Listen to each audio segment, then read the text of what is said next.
स्वागत है आपका फिर से हमारे चैनल में। और हम लोग जो हमने वीडियो अभी लास्ट वीडियो आया उसके आगे का ये वीडियो है। 115 प्रश्न हम लोग कर चुके थे ग्रामीण अर्थव्यवस्था और पंचायती राज के, तो उसके आगे से अब चलेंगे। तो ढलवा लोहे में लोहे की प्रतिशत मात्रा होती है 92 से 94%। गियर बना होता है ढलवा इस्पात का। हस्तचलित कुट्टी काटने वाली मशीन का शाफ्ट बना होता है ढलवा इस्पात का। हाथ से कुट्टी काटने वाली मशीन का गतिपाल चक्र बना होता है ढलवा लोहे का। मैस्टन हल का फार बना होता है ढलवा लोहे का। सबसे अधिक भारी हो कौन सा होता है? तो अकोला हो। निम्न में से बैल चालित हो कौन सा है? तो अकोला हो। बक्खर की ब्लेड बनी होती है। बक्खर की ब्लेड ढलवा लोहे की बनी होती है। खूंटीदार हैरी में रनर टूथ की संख्या होती है 4। खूंटीदार हैरी में रनर टूथ की संख्या होती है 4। अकोला हो में खुरपियों की संख्या होती है 3। निम्नलिखित में से कौन सा यंत्र पंक्ति में बोने के लिए प्रयोग किया जाता है? तो वाह कल्टीवेटर। स्प्रेयर का प्रयोग किया जाता है द्रव रूप रसायनों के छिड़काव के लिए। निम्नलिखित में से कौन सा कल्टीवेटर बुआई के लिए प्रयोग किया जाता है? वाह कल्टीवेटर। एक हत्थे वाले कल्टीवेटर का नाम है RN कल्टीवेटर। निम्नलिखित यंत्रों में से कौन सा यंत्र द्वितीयक भू परिष्करण यंत्र नहीं है? तो मिट्टी पलट हल। कमानीदार हैरों में हत्थों की संख्या होती है, तो उसमें हत्था नहीं होता है। खूंटीदार हैरों में टूथ बार की संख्या होती है 5। वाह सीनियर कल्टीवेटर में खुरपों की संख्या होती है 6। खुरचरी का स्कूप बना होता है मृदु इस्पात का। निम्नलिखित में से कौन सा यंत्र द्वितीय भू परिष्करण में प्रयोग किया जाता है? पेडीवीटर।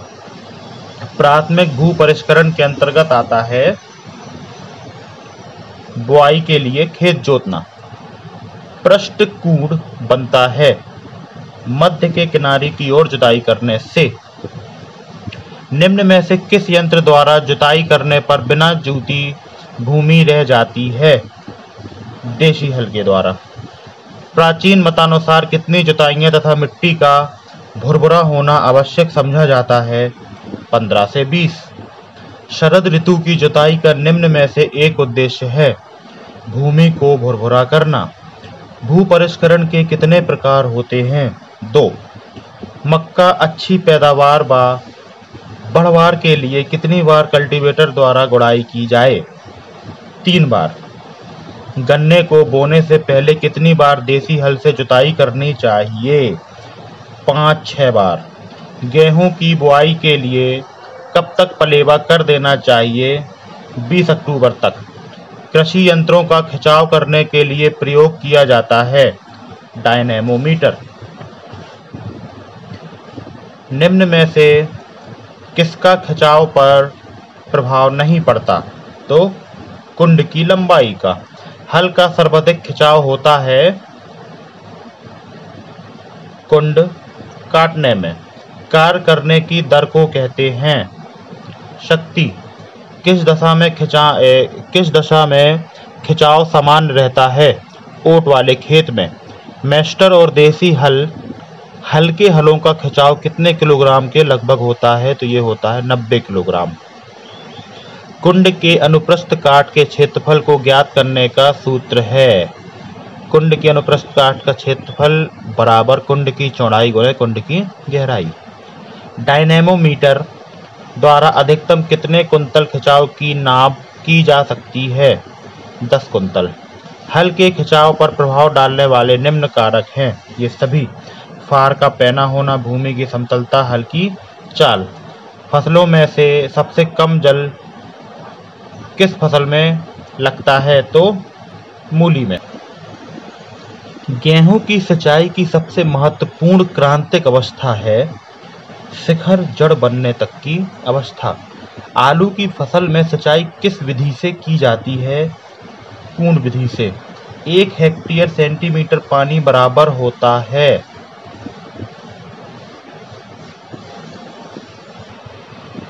तो 100 घन मीटर के। नहर से सिंचाई करने से भूमि हो जाती है लवणीय। 1 घन मीटर जल कितना होता है? 1000 लीटर। निम्नलिखित में से किस विधि में कम जल लगता है? बौछारी सिंचाई विधि। पाताल तोड़ कुएं या बुम्ब कूप से उत्तर प्रदेश में कहाँ सिंचाई की जाती है? इटावा। 4 हेक्टेयर सेंटीमीटर के जल का आयतन घन मीटर में होगा 400 घन मीटर। जल निकास आवश्यक है। ये सभी निचली मृदाओं का पानी निकालने के लिए, समय से खेत तैयार करने के लिए, ऊसर मृदा का निर्माण न होने देने के लिए।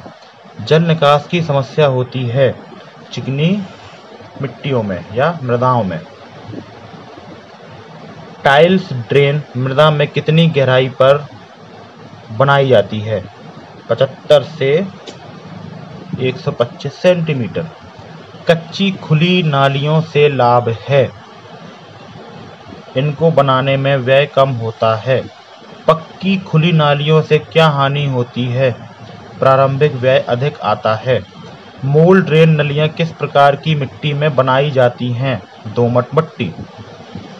भूमि में कितने प्रतिशत रंध्रावकाश होता है? 30 से 60%।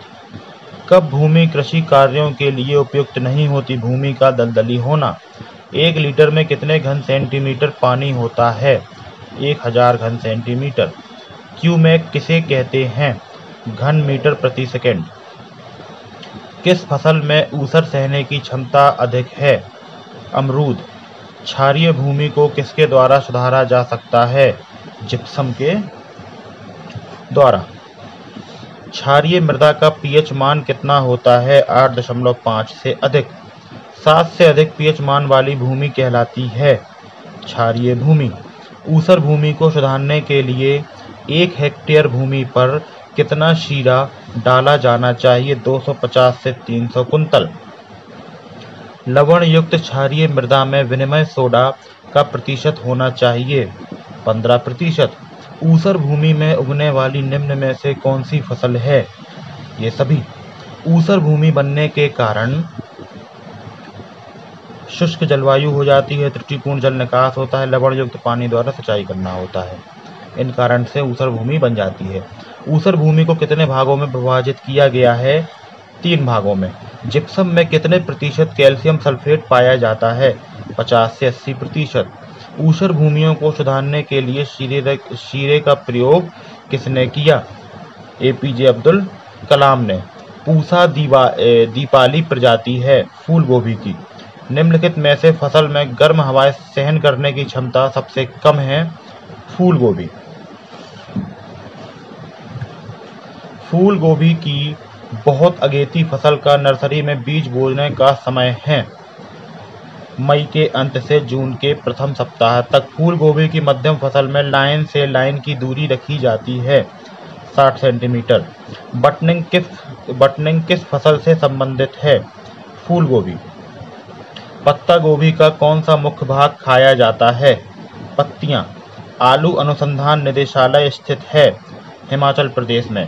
गांठ गोभी की पौध तैयार करने का सर्वोत्तम समय है सितंबर माह। विपटेल दैहिक विकार है फूल गोभी का। फूल गोभी की अगेती व मध्यम जातियों की 1 हेक्टेयर रोपाई का लगभग कितना बीज पड़ता है? 600 से 700 ग्राम।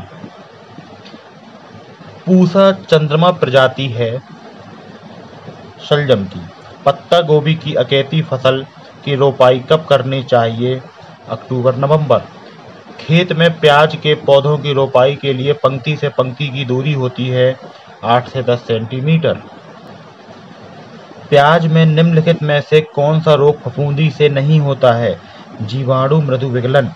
पूसा रत्नार प्रजाति है प्याज की। प्याज में तीखापन किसके कारण होता है?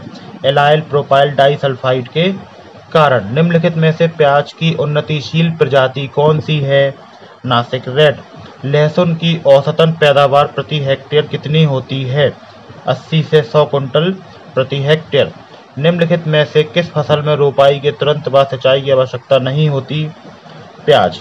प्याज के भंडारण के लिए उपयुक्त तापक्रम होता है 0 डिग्री सेल्सियस। प्याज की बुवाई कब की जाती है? अक्टूबर से नवंबर। प्याज की औसतन पैदावार प्रति हेक्टेयर कितनी होती है? 200 से 250 कुंटल। वर्षा ऋतु में तुरई की बुआई के लिए अंतरण चाहिए 1.5 मीटर से 1.25 मीटर। लौकी की ग्रीष्म ऋतु की फसल बोने के लिए कितना बीज प्रति हेक्टेयर पड़ता है? तो ये पड़ता है 4 से 5 किलोग्राम प्रति हेक्टेयर। निम्नलिखित फसलों में से पूसा मेघदूत किस फसल की उन्नतिशील जाति है? लौकी की। पूसा विश्वास प्रजाति है। कद्दू की। सिट्रस लेक्टस वैज्ञानिक नाम है। तरबूज का। पूसा मंजरी किस फसल की जाती है? लौकी की। खरबूजे की बुआई कब की जाती है? फरवरी। काशी फल की औसतन पैदावार प्रति हेक्टेयर कितने कुंटल होती है? 250 से 300 कुंटल हेक्टेयर। मटर की बुआई कब करनी चाहिए? 20 अक्टूबर से मध्य नवंबर तक। खरबूजा की बीज दर प्रति हेक्टेयर है 3 से 4 किलोग्राम। चूर्णी फफूंदी या चूर्निल आश्रिता निम्न में से किस फसल को हानि पहुंचाते हैं? करेला की फसल। शलजम की बीज दर प्रति हेक्टेयर है 3 से 4 किलोग्राम प्रति हेक्टेयर। सूखा हो या नम, रोपने के तुरंत बाद सिंचाई नहीं करनी चाहिए। शकरकंद में। पूसा चेत की एक प्रजाति है। मूली की। मूली की प्रति हेक्टेयर बीज दर है 8 किलोग्राम। पूसा मेघाली, नेंटस, चंदने किस फसल की प्रजातियां हैं? गाजर। बलगम रोगी तथा हृदय की धड़कन में लाभ पहुंचाती है। गाजर। देश की गाजर की पैदावार प्रति हेक्टेयर होती है 200 से 250 कुंटल। मूली की यूरोपियन किस्म का नाम है रैपिड रेड वाइट टिप्ड। रेफिनस सेटावाइस वानस्पतिक नाम है मूली का।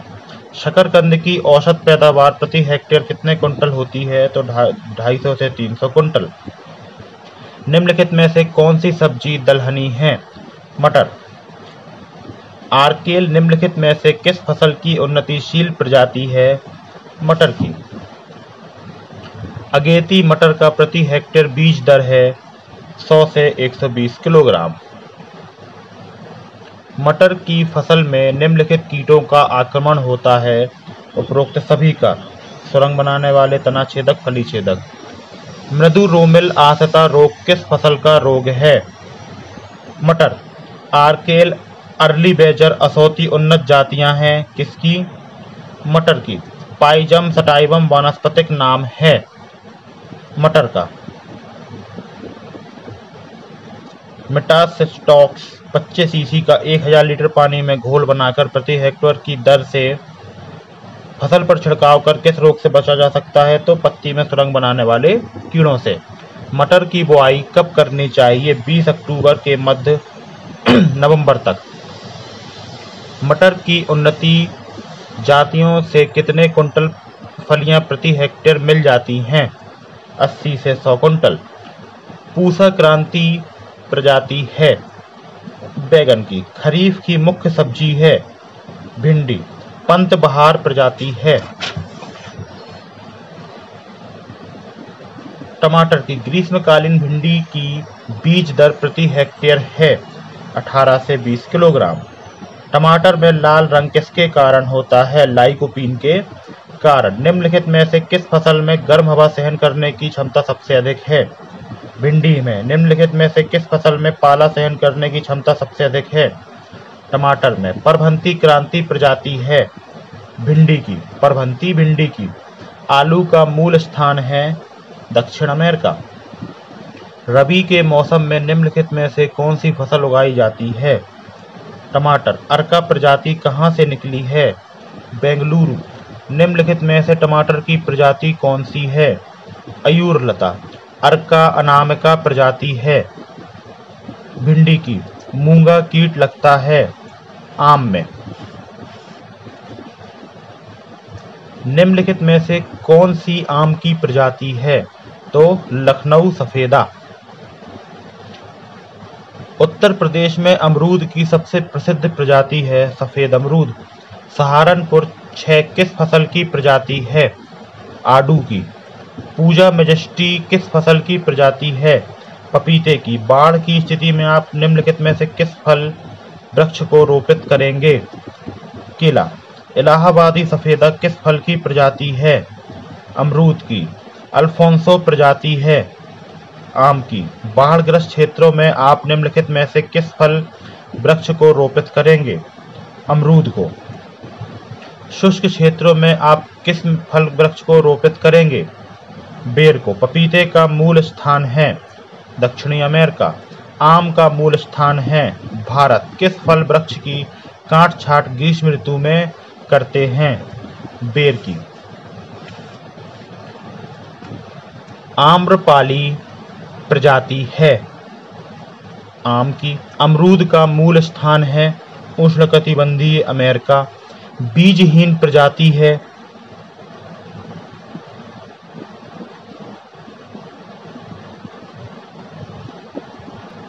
अब इसके उत्तर में थोड़ा डाउट है, लेकिन पपीता दिया गया है यहाँ पर। अमरूद के लिए सबसे उपयुक्त भूमि है दोमट। आम के लिए सबसे उपयुक्त भूमि है दोमट। लीची चाइनेंसिस वैज्ञानिक नाम है लीची का। पछेती गेहूं की फसल को समय से बोई गई फसल की अपेक्षा नाइट्रोजन देते हैं 50% से अधिक। कंबाइन से कटाई के बाद गेहूं के छूटे तने का क्या करना चाहिए? जमीन से पलट देना चाहिए। फेलेरिस माइनस खरपतवार किस फसल में अधिक उगता है? गेहूं में। देर से बोई गई गेहूं की फसल की बीज दर होती है 125 किलोग्राम प्रति हेक्टेयर। हरित क्रांति से सर्वाधिक उत्पादन किस फसल का बढ़ा है? गेहूं का। बौनी किस्म की उन्नतिशील प्रजाति के गेहूं में प्रजनन देने की दर है 120 किलोग्राम हेक्टेयर। गेहूं की विलंब से होने वाली उन्नतिशील प्रजाति है PBW 373। छिटकवा विधि से गेहूं की बुआई में कितना बीज प्रति हेक्टेयर डाला जाता है? तो 100 से 120 किलोग्राम। ट्रिटिकम एस्टिवम किसका वानस्पतिक नाम है? गेहूं का। गेहूं में दूसरी सिंचाई कितने दिनों बाद करनी चाहिए? 40 से 45 दिन। रत्ना किस फसल की उन्नतिशील जाति है? धान की। धान की रोपाई प्रति वर्ग मीटर कितने स्थान पर होनी चाहिए? 46 से 55। धान की बोई गई हरी खाद की फसल की पलटाई धान की रोपाई के कितने दिन पूर्व करनी चाहिए? 6 से 7 दिन। धान की फसल में प्रति हेक्टेयर प्रयोग की जाने वाली ब्लू ग्रीन एग्रीकल्चर की मात्रा है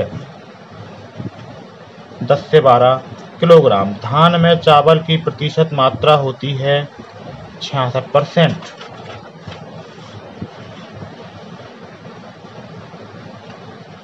खैरा बीमारी निम्नलिखित में से किस फसल में लगती है? धान में। संकर धान की बीज दर प्रति हेक्टेयर है 20 किलोग्राम। ऊसर भूमि में धान की खेती योग्य प्रजाति का नाम है साकेत 4। धान की खेती के लिए किस प्रकार की मिट्टी चाहिए? मटियार दोमट। खैरा रोग किस कमी के कारण होता है? जस्ता। निम्नलिखित में से कौन सी खरीफ की फसल है? सोयाबीन। सबसे अधिक प्रोटीन युक्त फसल है सोयाबीन। सोयाबीन का उत्पादन किस राज्य में सर्वाधिक होता है? मध्य प्रदेश। सोयाबीन के लिए प्रति हेक्टेयर बीज की मात्रा है 70 से 80 किलोग्राम। ग्लाइसिन मैक्स एल किसका वानस्पतिक नाम है? सोयाबीन का। सोयाबीन की उल्लेखनीय प्रजाति है पंत सोया 564। गौरव सोयाबीन की उन्नत जाति कितने दिन में पककर तैयार होती है? 100 से 105 से 110 दिन। सोयाबीन की अच्छी उपज के लिए कितने सेल्सियस तापमान उत्तम होता है? 26 से 30 डिग्री। उत्तर प्रदेश में सोयाबीन उगाने वाले प्रमुख जिले हैं बरेली और बदायूं। सोयाबीन के हानिकारक कीट हैं ये सभी: तना बेधक बीटल, गर्दल बीटल, कमला। निम्नलिखित में से सरसों को उन्नतिशील जाति है? पूसा कल्याणी। सरसों में औसत तेल की प्रतिशत मात्रा होती है 40%। सरसों की बुआई का उपयुक्त समय है अक्टूबर का प्रथम पखवाड़ा। सरसों का वानस्पतिक नाम है ब्रेसिका कैमेपेस्टिस। सरसों की उपज प्रति हेक्टेयर कितने कुंटल होती है? 15 से 20 कुंटल। सरसों की प्रति हेक्टेयर बीज दर है 5 से 6 कुंटल। पीली सरसों की उन्नत किस्म है फूल कल्याणी। T9 काली उन्नत किस्म है तोरिया की। तो इस वीडियो में इतना ही। अगले वीडियो में इसी प्रश्न के अगले प्रश्न से हम लोग शुरुआत करेंगे। ये 1000 प्रश्नों की सीरीज है, तो इसके साथ आप लोग जुड़े रहिए। मिलते हैं नेक्स्ट वीडियो में। Thank you.